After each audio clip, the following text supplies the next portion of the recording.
ஒரு தயாரிப்பாளர் யார் அப்படின்னு சொல்றேன்னா அந்த அந்த காதல் கோட்டை என்ற ட்ரெயினை தவற விட்டவனில் நானும் ஒருவன் அப்படின்னு ஒரு தயாரிப்பாளர் பேசுறாரு. பட் என்ன ஒரு பெரிய விஷயம் என்னன்னா, உங்களுக்கு தெரியும் நம்ம வந்து நம்ம அன்பாலய அந்த 5th ஃப்ளோர் மாடி இருக்கும் இல்லையா, அதுல இருந்து இறங்கி வரும்போது அந்த தயாரிப்பாளரை டெய்லி நான் சந்திப்பேன். லிஃப்ட்ல சந்திப்பேன், மேக்சிமம் சந்திப்பேன். மௌன ரவி வந்து பிஆர்ஓ, அவர்கிட்ட சொன்ன மௌன ரவி நான் ஒரு வித்தியாசமான கதை பண்ணி வச்சிருக்கேன், அந்த கதையை வந்து அந்த தயாரிப்பாளருக்கு சொல்லணும்னு நினைக்கிறேன் அப்படின்னு. அதுக்கு முன்னாடி நம்ம பண்ண படம் வந்து மதுமதி.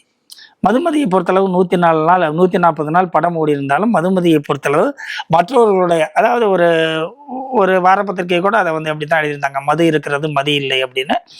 அது ஒரு கிட்டத்தட்ட ஒரு ஒரு மாதிரி படம். அது அது ஏன் கொடுச்சு அப்படின்னு இது வரைக்கும் எனக்கும் தெரியாது.